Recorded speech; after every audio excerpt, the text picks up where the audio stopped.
If you want a free, nature-based way to improve your digestion tomorrow, this video is for you. So go ahead and stay tuned and learn the 3 main Ayurvedic tips for healthier, easier, better digestion.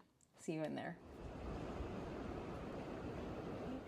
My name is Brittany, and I am your Ayurvedic health counselor, yoga teacher, writer, and guide for today. So we're just going to do a short video. This is going to be super easy to incorporate. You don't have to buy anything for this. They're just little lifestyle tweaks to help improve your digestion.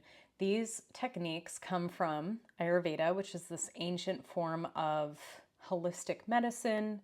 Ayurveda translates to the wisdom and science of life. This comes from India from thousands of years ago. So it's about 5,000 years old, give or take. And it's really this beautiful way of living life through food and through herbs and through lifestyle shifts that are not necessarily Western mainstream, but they're more in alignment with nature. Let's just get right to it. There are 3 main ways that we can improve our digestion.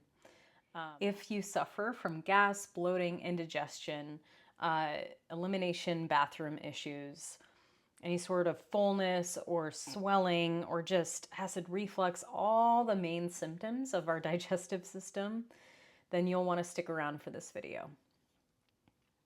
So let's go ahead and get to the tips.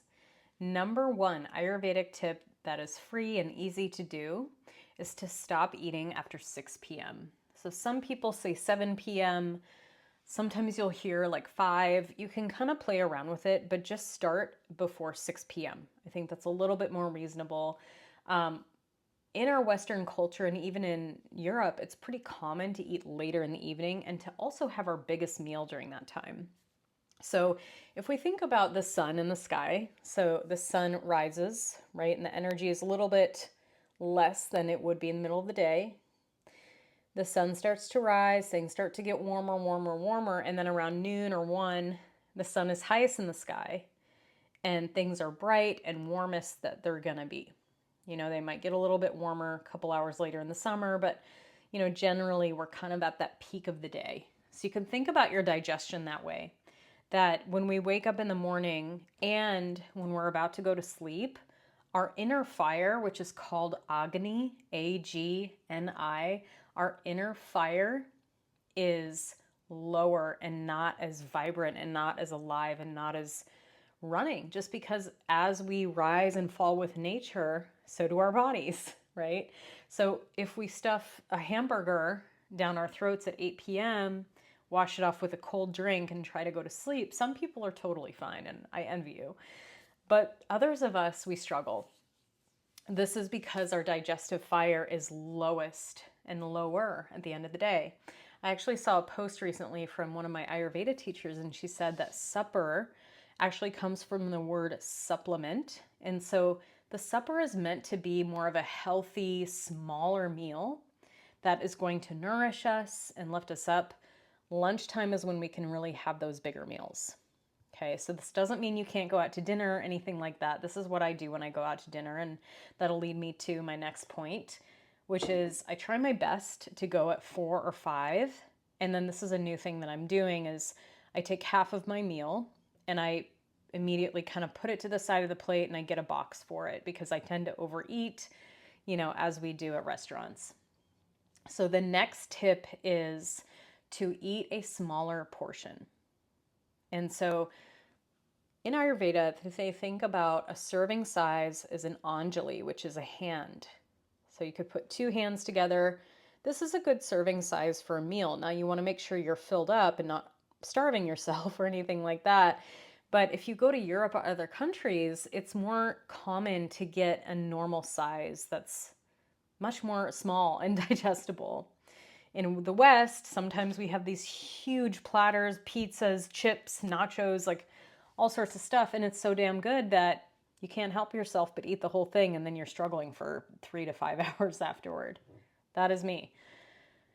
So just to keep in mind that your meal times, especially earlier in the day and latest in the day, should be kind of that anjali. And it takes about 20 minutes to really start to feel full. So if you're eating and you feel like, oh, I'm maybe about like halfway full, I'm not sure. When in doubt, just let yourself digest for a few minutes, see how you're feeling. If you're still hungry, your body will tell you, and then you can have a little bit more food. This is not about prohibiting, it's not about having some sort of disordered eating. This is for folks who tend to overeat on accident. Their stomachs can't handle the amount of food that's in front of them. Is to just be a little bit more mindful about how you're eating and when you're eating and how much you're eating.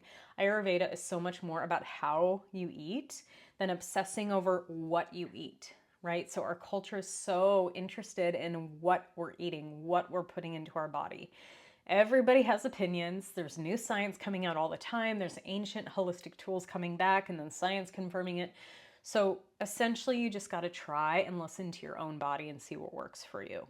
So just to take a little bit slower of your time, to really be more present with your food, and to only start with that Anjali size, so small bowl.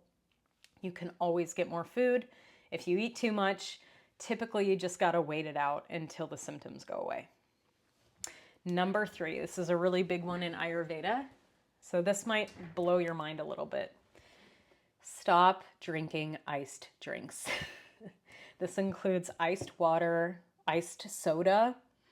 There's iced alcoholic beverages. There's smoothies, right? So a lot of this might feel a little bit overwhelming. I invite you to take something that resonates and leave the rest, and not obsess over what you're supposed to be doing. Just see, ooh, that one I'm going to try because I loved my iced tea, and maybe I'm going to try a warmer tea and see what happens. And so going back to the conversation around Agni, is that ice is going to squelch that fire. If you think about having a bonfire, someone pours ice water in it, it's either going to diminish or go out completely. So then we have all the digestive issues, right? Whether that's bloating, constipation, indigestion, IBS type symptoms.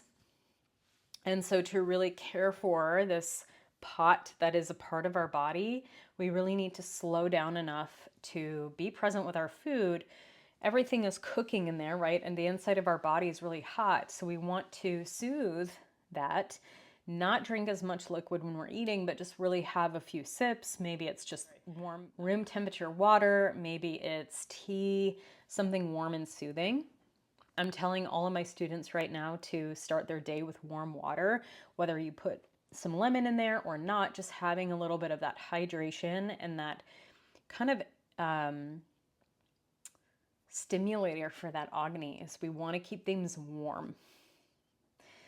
Especially true in the wintertime. We don't want to be putting more cold into our body. So you could swap out that iced drink with maybe just no ice. When you're at a restaurant, just ask for no ice. Maybe you order a mint tea. Usually most restaurants these days do have some herbal tea selections. You could just ask for hot water if that's all you have, just to help get that digestive process flowing without any sort of disruptions. And then this isn't an official tip, but really important to just keep in mind overall that Ayurveda doesn't have to be really strict. It just has a boatload of tools where you can pick and choose what's going to work for your body right now, what is happening in your body, what kind of symptoms you're experiencing. We call this Vikruti. So what is currently out of balance in your body, in your mind, whatever is happening right now. Working with an Ayurvedic health counselor one-on-one is going to be really personalized, so you can really figure out what's going on with me. So stay tuned for my next video, which is going to be about the connection between the digestive system and the nervous system and how stress can significantly alter the way we digest our food and how healthy we are. Thanks so much for staying all the way to the end. And leave a comment, subscribe to my channel. I release 1 to 2 videos every single week just like this, as well as yoga classes. Thank you so much.